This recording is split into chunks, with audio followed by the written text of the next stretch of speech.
Hello, this is Gio. Hey, look what we have here. This is an ADT touchscreen panel. And if you have an ADT security system in your home, you might also have fire and CO2 detectors connected to your system.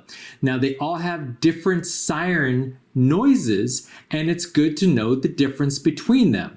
And so this short video will show you which sound is associated with security, fire, and CO2.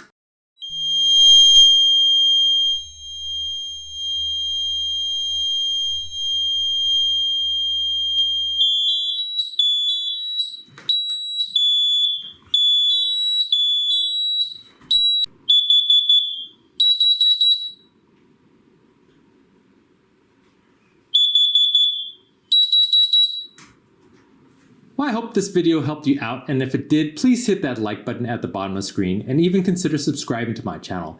I have many more videos to come. Bye-bye.